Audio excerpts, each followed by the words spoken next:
A lot of them have already come through the entrance. Many people choosing to camp here right the way through the weekend. One of the best atmospheres of the entire Grand Prix calendar. And leaving the track last night, we had a dinner, one of the hospitalities yesterday evening. We didn't get out until I think about 10, half 10, and well, the campsite was just getting going by the sound of things. Well, it didn't stop, Neil, actually. The revving motorcycles are going all throughout the day. It was absolutely sensational. Just what an atmosphere. I think apart some of the let's call them enthusiasts with their noise-cancelling headphones on, absolutely covered in soot and oil and things like this. They're clearly just absolutely loving it on.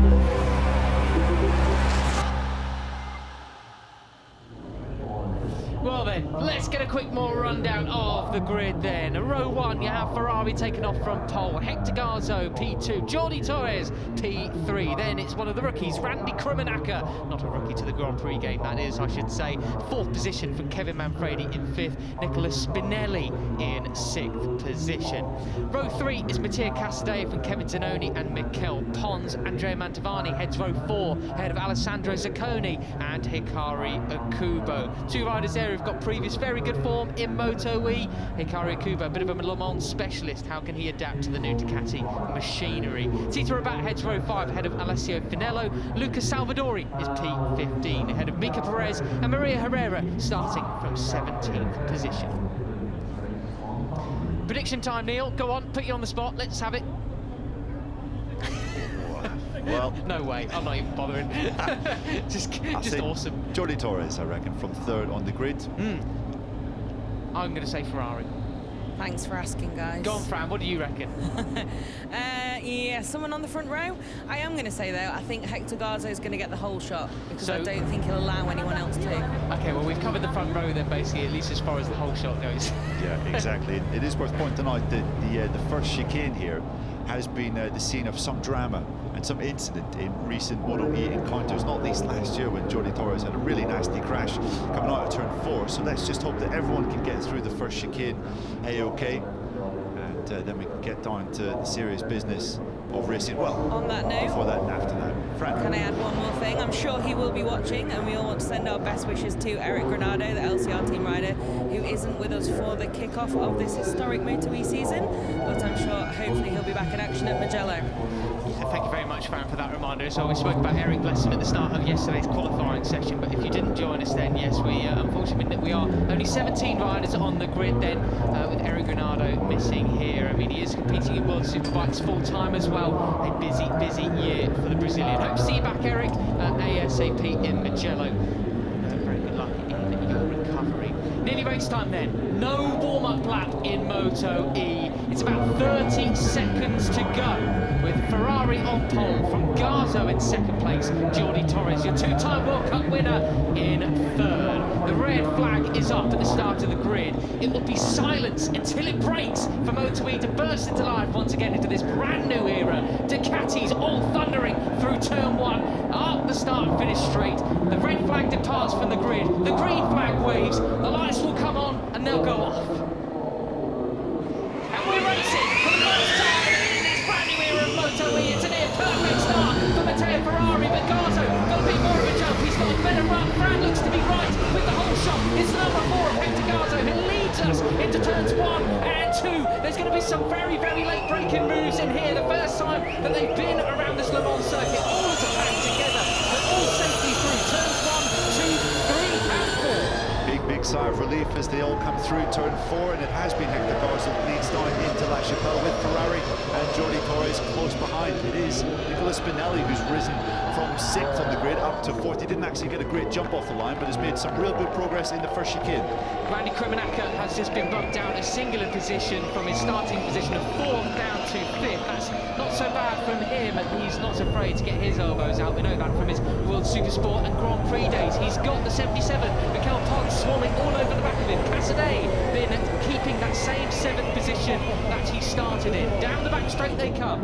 Yeah, you can see that the first 410, they're already breaking clear of the guy, Randy Krummenacher, in 5th. You can see that they already have a considerable gap. I would say that Mikel Pons and both Casadei, they will be eager to get past Krummenacher just ahead. 8 laps of this MotoE race then we have. Enough time, as Jordi Torres was telling us in the press conference, to really burn the life out of those those rear tyres and everything. So it is a bit of a semi-endurance game like you get with all motorbike racing. It's not just full shaft throughout the entire race itself, but the battery still will do the full distance. It's not a game of conserving your battery either. Across the line they'll come for the first time. Yeah, Pons and Casadei have both disposed of Krummenacher. I think that was coming through the Shimano Bufes. It might have been into turn 11, but you can see that the number 77 in 5th place. He now has around, I think, 1 second to get up to the leading group. Whoa, Hector Garzo not relinquishing that position whatsoever to Ferrari. That was fantastic defending from your former World Cup winner, ahead of your former World Cup winner, I should say. Hector Garzo defending from Ferrari. He's swarming all over the back of him though. A bit of a different line choice there from Spinelli, but this is part of the game as we see Garzo. He gets pushed out the way by Ferrari. Ferrari checks to see if he's still there. He quite misjudged that, I would suppose, as Ferrari takes a wider entrance into Museum Corner. Yeah, tough but fair racing, you'd have to say, from Matteo Ferrari. There was a gap, he took advantage of it, and Hector Garzo did have to lift. As it now settles into a bit of a pattern here, you can see Mikel Pons there in 5th position. He's around 9/10 of a second to make up to the back of Spinelli. You have to say, really impressive stuff from the number 29 in 4th position. This is his first ever MotoE World Championship race, and he's up there with the best of them. Yeah, doing very, very well is Spinelli. Got to hand it to him. Absolutely sensational so far, but it is 3 of the most experienced riders on the grid. Out front, Jordi Torres looks to be biding his time, but there's a bit of daylight between him and the 2 leaders of Ferrari and Garzo. As you can see, the corner speed they're entering with is so much stronger than we've seen on previous occasions. They're just, yeah, the riding style is so different already. You can really see it, some of you more experienced MotoE viewers. Absolutely, and Ferrari has been the quickest man so far this weekend. He was quickest in the free practice session, combined sessions. He obviously got pole position. He's just set a new lap, and that is a new MotoE lap record. There you go then. The previous lap record's around about 3 seconds slower than that. So there you go. That says it all, doesn't it? As Garzo hangs it around the outside once again, and he's back up into 1st place. I'm loving watching just the difference in line choices, where one rider is faster than the other, as they're still learning. They've not had that much track time, and with qualifying as well in sort of mixed conditions, these are probably some of the best conditions that they've had so far this weekend at the moment. Yeah, and I think Casadei has managed to get past Pons into 5th position, so the second Pons bike, the bright blue of Mattia Casadei in the background there, he's a man that might be making some movements forward, but you have to say the pace is red hot at the front, and the guys in 5th and 6th, they're not quite able to run this pace right up the front. And you might notice, some of you more experienced MotoE viewers, there's historically there's been a lot of tyre smoking and power sliding and things like this. There's a lot of sliding still going, but these bikes are actually equipped with traction control this year, and they have 3 different modes to allow different settings of slippage on these Ducatis as well this year. So that's something they've also got to manage throughout the race. They also have different engine braking modes that they can sort out with their different setups ahead of races and during the races as well. A lot more things to play with on these Ducatis. Oh, someone down the background. It's Casadei. Oh, Spinelli, you're right. Absolutely, that's a real shame to see. The number 29 crashes out. That is a real shame. He was having a great ride so far. Yeah, it really was. The rookie, just a little bit of inexperience perhaps catching up with him. And that means that we now have a lead group of 3 with Spinelli out. Such a shame for his first MotoE World Championship race to end like that. Ferrari, you feel, is surely what they're able to do great. So he's been all over Garzo for the best part of half the lap. But Garzo has got such a fast sweeping line through turns 1 and 2, and still just Garzo slides supremely going into 3 and 4 there ahead of Ferrari, but he catches right back on him with a bit more drive down here through turn 5 down towards turn 6. This is where you now see him swarm all over the back of him. This is shaping up to be a cracking race finish, Neil. Certainly is. A little surprised by the fact that Zacconi, Okubo, and Tavani's gone down. Tavani's gone down. Turn 3 it looks, yeah. Well, he joins a long list of riders throughout history to have done that.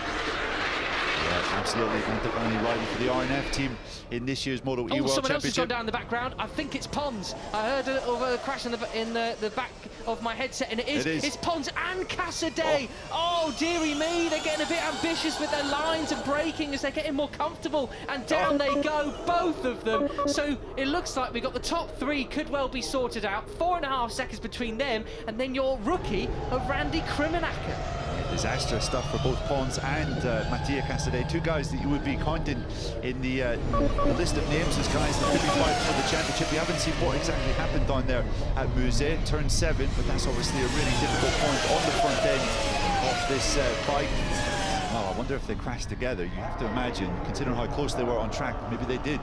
Oh, this is, yeah, big shame for those riders, but good to see they're all okay and get those bikes fixed in time for race 2 later this afternoon. I remind you, across the line they come then. Ferrari takes another look behind. He's done this multiple times now. He's focused a little bit too much about what's going on behind him. It's only Jordi Torres there. I say only, I don't mean that derogatorily, Jordi, I just mean it's a singular rider. He's very much an ever-present threat. He's watching what his key riders are doing. He is, yeah, and he's getting faster. He just set his personal best lap of the race on that 4th lap of this encounter as Carazo really to the inside there of La Chapelle. He's gone wide though. Mistake again. This is exactly the same as what he did on lap 2 or so, and he relinquishes the position once again to Ferrari. Ferrari there to take full advantage. Oh, he's down! He's down! Oh, Ferrari's thrown it away here at Le Mans. Can you believe it? Goodness me, well, turn 7 caught 2 riders out on the previous lap. They're just taking away Mikel Pons' machine, and Matteo Ferrari crashes out of the lead dramatically here at Le Mans.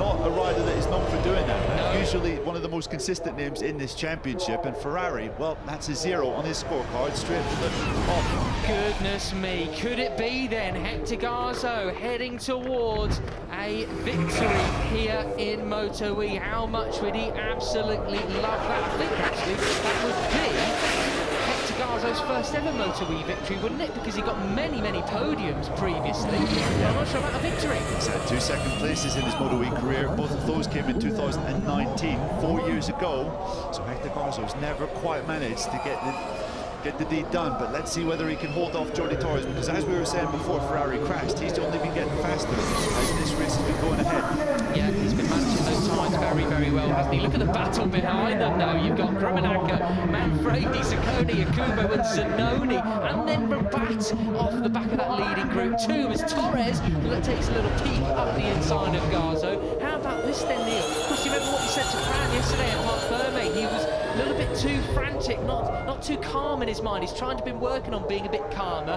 Well, here's the biggest test of all, Hector. How can you manage it here? Yeah, absolutely, because Jordi Torres, a 2-time champion in this category, of course, will be putting them under some severe pressure with 2.5 laps remaining. We don't really know where to look on this Le Mans track at the moment, because we have a great battle for the lead, and then look at this, about 6 riders contesting 3rd position. One rider in the 3rd rider in your picture, in fact, there, the number 61 of Alessandro Ciccone. He is going to be out of this group. He took a shortcut, or deemed to take a shortcut at turn 4, and therefore he's got a long lap penalty to serve now as well, which I think is here, right here at this part of the circuit. Yes, it is in the background. Has he taken it? That's the question. Can't see from that camera angle there. It does show you that it's been a bit of a race attrition in this first round of the MotoE World Championship so far. And the fact that you just maybe be a little more conservative could result in a top 6 finish. Maybe even a podium finish. So Randy Krummenacher, as Jordi Torres has a look going into turn 12. Lining that up maybe for one of the little laps. Garzo has been pretty bulletproof so far up front, you would say, aside from La Chapelle down at the bottom of the hill. Neil, I don't want to say don't say that, but as soon as you said that, Garzo's left foot slipped off the foot peg there. Almost jinxed him supremely, but here we go then. The second to last lap, we have Garzo versus Torres, a real showdown here. And of course, this battle is the battle for the podium as well. It could be Krummenacher, Garzo's teammate, taking his first podium, his debut race in MotoE. What about Manfredi as well? That'd be excellent for him. Got that message from the FIM steward. It's Ciccone, that's just confirming his long lap penalty. But Manfredi, he's got a long lap penalty too now. Right, so I haven't really seen exactly what happened with Kevin Manfredi. You can see that Garzo taking such a different line through La Chapelle. Jordi Torres is right there with him. This is as close as the Spaniard has ever been to his compatriot, you would have to say. So Manfredi, I'm sure he's going to have to take his long lap penalty, possibly down at Garage Ver on this lap. pace that these two are doing is absolutely awesome then. They've pulled out 7 seconds ahead of the chasing pack then. You've got to say that's got to be a bit more experience on their part of how to handle these electric machines and how they handle at actual Le Mans itself. There we have then Manfredi. Shortcuts at turns 9 and 10. We're actually right here with the leaders now. That's where he took a shortcut and when will serve his long lap penalty. And Torres has 2 championship years in this class.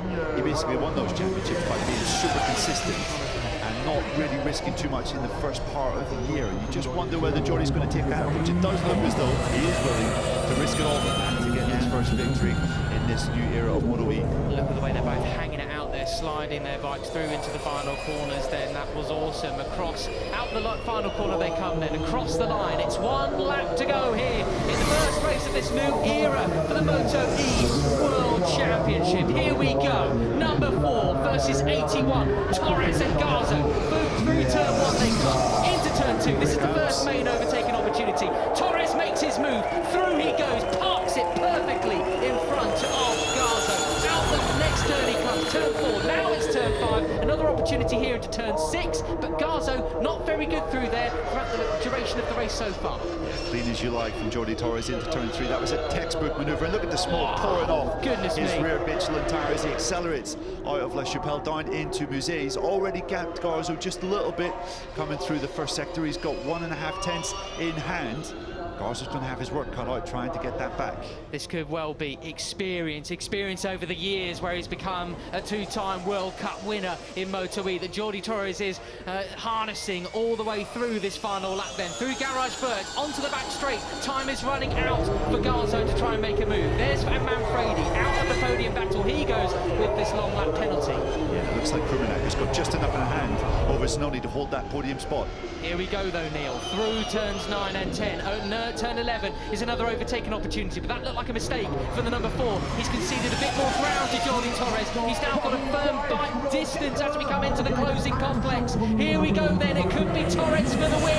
I think it could be. He's got the inch perfect though through these final turns, and it'll be a new win for Torres in the new era. What about Garzo? He's got one more opportunity. That's it. The run to the line is here. It's Torres who's going to take the win. Number 81 from number 4. Torres wins from Garzo, and it looks like it could be Krumenac across the line in 3rd. A debut podium for the rookie. Some stuff from Jordi Torres. He did manage to hold his head with the pressure on the side going into the final double line, but probably a single mistake on that final lap. That is the kind of composure that wins you World Cups and wins you championships, you have to say. Fantastic stuff from Jordi Torres. 3rd on the grid, waited his time. Portsmouth really happy that was the run for the champion.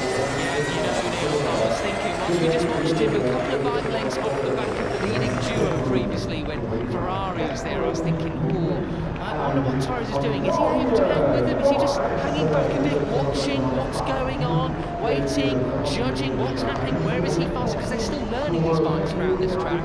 Clearly, he had plenty in hand and he can throw it all out there on the final couple of laps.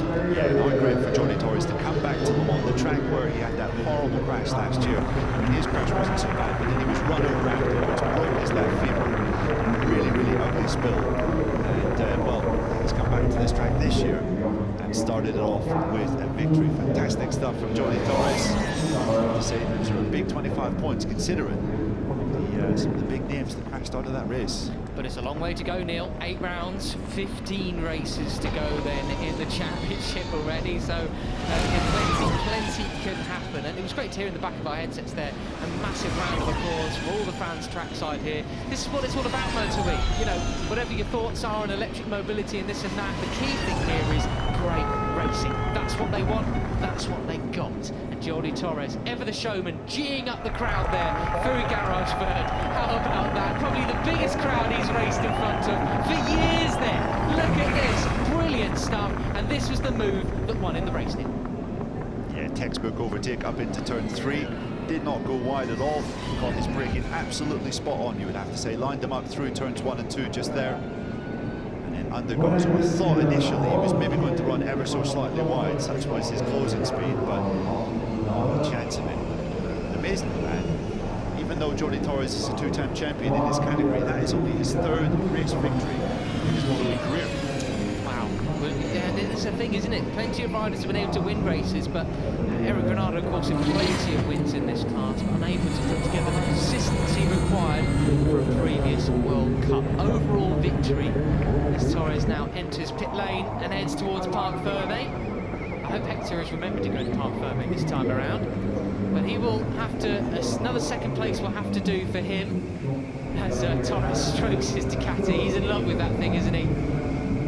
He gave such an articulate answer talking about the ways in which he can go faster here, managing the tyres and those traction control settings, understanding the way that the throttle works and the power is delivered on these new Ducatis will be a real key this year. Oh, he loves it, doesn't he? And I asked Jordi Torres at the end of last year, Neil, you know, what, are you just doing MotoE now? Is this it for you? And he said, that's great. I just want to be a professional MotoE rider. He's here in the Grand Prix paddock. It's another World Championship. He's still on his Yes, it is. Of course, he's also on hand to do a spot of substitute riding for the Aspar team in Moto2 whenever that is necessary. Ethan Guevara wasn't able to make the first 2 races of the season, and Jordi proved to be a more than able deputy as he did those substitute rides. But MotoE is where he has found his home. I feel on the basis of that performance, this is not the first time we'll be saying that Jordi Torres is the race victor in this category. Super performance from him, and we have to say, we haven't really spoken too much about him, but great performance as well by Randy Krummenacher in 3rd, rookie to the class, and managed to hold off some real late race pace from Kevin Zanoni and Hikari Okubo. Yeah, he's certainly someone else who's figured it out, hasn't he, already, as Krummenacher, and there he is then. Fran is going to speak to him. What about it, Randy? Well, yes, exactly. Here he is. Well, first race of MotoE, first podium. That's not a bad day's work. How was the race for you? Congratulations. Yeah, thank you. Yeah, it was a very good first race, I think. I had some luck. A few guys crashed in front of me. I struggled a bit, but I learned how to ride the bike a bit better at the end, so I could finish strong, and I'm really happy with the podium. Congratulations. Well, thank you very much, Fran and Randy Krummenacher. That's great to see, and he's loving it as well. Why not? You know, a return to the Grand Prix paddock. Vastly experienced rider, isn't he? Is the number 3 there, and great to see. Taking the battle all the way with Kevin Zanoni there in 4th position. Great also to see Hikari Okubo get that 5th spot. Rabat as well, that must be a relief for him, because it's a brand new challenge, this. And what about Hector Garzo, though? Not quite the win he was hoping for, but he gave us a great show. What does he make of it, Fran? Well, Hector, I was just asking you, some revenge later. It was a stunning first race. You and Jordi both out at the front. What are you looking for in race 2, and how does it feel to get that first podium at least? Yeah, thank you. We will see later what happened with Jordi, but for sure happy with the podium. P2, good points. It's important not to make any mistake in this championship, which is really short. Somehow I had a lot of problems to manage the bike on the brakes. I have lot of closing fronts all the time. I didn't want to crash. I knew that Jordi was saving a little bit the tire. I could saw him from the screen, but well, I tried to manage the last lap, but it was not possible. Happy with the points, happy with the work, happy to stay up on the bike because I saw many crashes. And well, we will see later. And thanks to the team sponsors, and keep fighting. Well, we'll see you later. Thank you. Great preview for later then. Carazo, some things to work on in his setup for race 2 later this afternoon. How different will the track be, of course, as well, with plenty more rubber out, and especially the soft rubber for some qualifying sessions, and the MotoGP sprint as well. That will cause, you know, some different feelings for these riders out there in race 2. It's not exactly the same thing. We go again. And who else can take the learnings from this first race into that second one? As we see Jordi in the background there having a chin wag with Hector. Let's hear from him then. The race winner, the flying pork chops of Jordi Torres. Say, if you've quite finished your debrief there with Hector, congratulations, Jordi. That was quite a great first duel of the season between you guys. I'm sure we'll see you fight it out again. How does it feel to take that first win? What did you learn that might be useful later on this afternoon as well? Well, you can determine that you can learn that about these races. It's the first race. We must to know how it works, the tires, the bikes, also during the the race, how is the performance between the first and the last lap. It's very difficult to know in which position you are. At the beginning, I stay a little far about Matteo and Hector. In some points, I have something more to catch him, but in the last lap, I try everything. But for sure, I take some risks to overtake Carazo and also trying to don't catch him in to me. But yes, good result, good beginning of the season. I will see what happens afternoon. We will. Well, best of luck in race 2 as well. Thank you. Oh, bless Jordi. Absolutely awesome. Good stuff from him. And yeah, really interesting. I mean, this, as he rightly says, this is the first proper. They did a race simulation back in Barcelona, of course, but this is, you know, a real race for championship points is something different, and the first opportunity to really learn exactly how these bikes react in different moments during that race, towards the end of it, etc. And also how they manage their own fitness and things like that too. So yeah, some of the Jordi Torres, though, the best of the lot, wasn't he? Sensational stuff. He's going to sign the NLX Way charging pod. It took me 3 years to understand what exactly that was that they were signing, and then I saw it at my local shopping centre, actually. An NLX Way charging pod. So there we go. Well then, Torres, though, we will get a podium ceremony here, of course, ahead of the Moto3 and Moto2 qualifying sessions. It's all mixed into one. I used to have sort of instructions, we'd talk about MotoE as sort of separate, it ends and things like that. And, no, yeah, up next, MotoGP and the qualifying and stuff. Ah, there we go. Oh, dearie me. Incident involving 11 Ferrari, currently under investigation due to crashing under yellow flags. Of course, you're not allowed to do that, Neil. Yeah, you're certainly not. And you can see on the exit of La Chapelle, coming into turn 7, we could see on the flashing hoardings at the side that these guys were shown that there were yellow flags. Of course, Mikel Pons, Mattia Casadei had crashed there at the previous lap. We actually saw that Mikel Pons' bike was still being taken out of the gravel trap whenever Matteo Ferrari crashed out there. So you have to imagine, Matt, there will be a penalty incoming for the pole sitter for race 2. Ouchie, ouchie. So we'll see what transpires with that one then, won't we, as we await the riders to head to the podium here at GP 1000 in MotoGP. This is the cool-down room then, the riders having a chat about what's going on. Let's have a listen. Okay, Willie, try to turn. Okay, you can go. You can start. We have very low because with this kind of bike, you can keep on. Because the light is impossible. You guys went so fast. No, I had no chance. No, wait with the champagne now, later. Yeah. No, fight with the champagne. No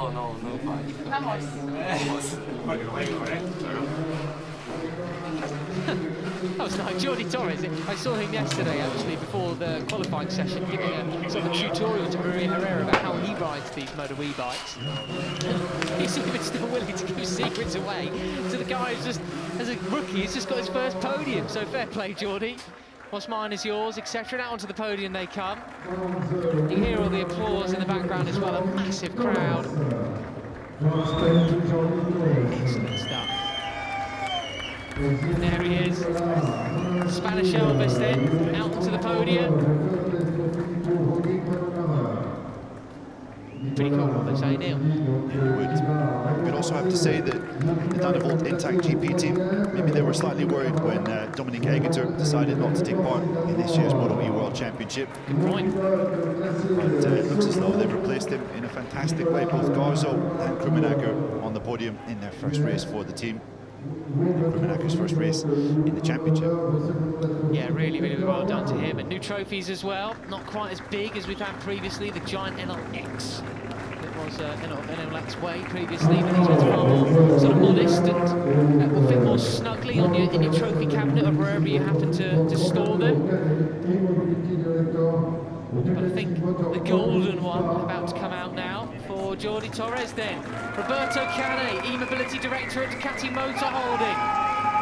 The legend in himself, another one who lives and breathes this class after taking it on. Here we go then, so time for the Spanish national anthem.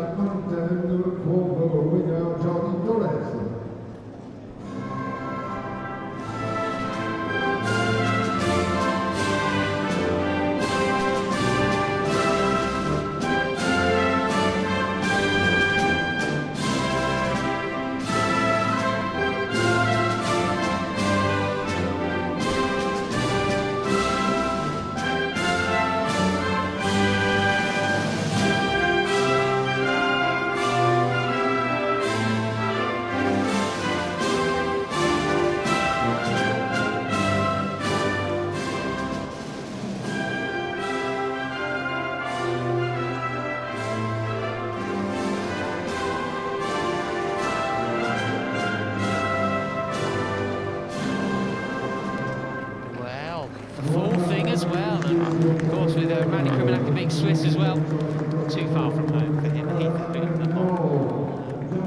etc. So that must be pretty special. I'm sure plenty of Swiss fans would have come over. They did for Domi. You know, great to have another one there on the podium too.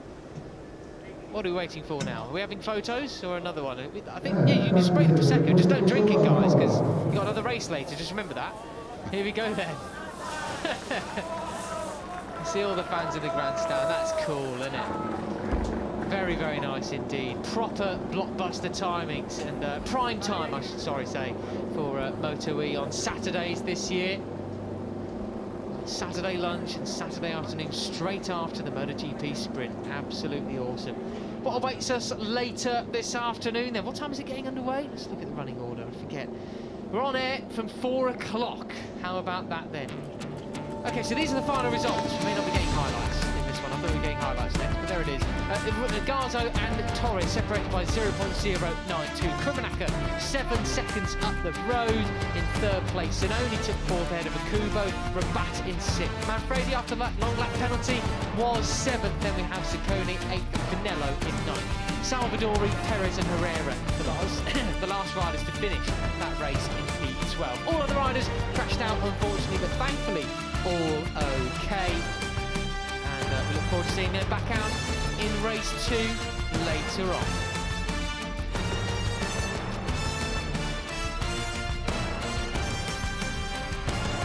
Of course, the championship standings will be identical. All riders that finished scored points, and all the others, of course, no points for crashing. So we await those as well. Not much more to say about the crashes really from the final results here. So we await those championship standings. Here we are. There we go. Incoming they are. Oh no, it's the highlights straight away. All right, here we go. Then what a start it was for Ferrari and Carazo. A race in MotoE, isn't it? There was indeed, yeah. Some moves coming thick and fast early in the race.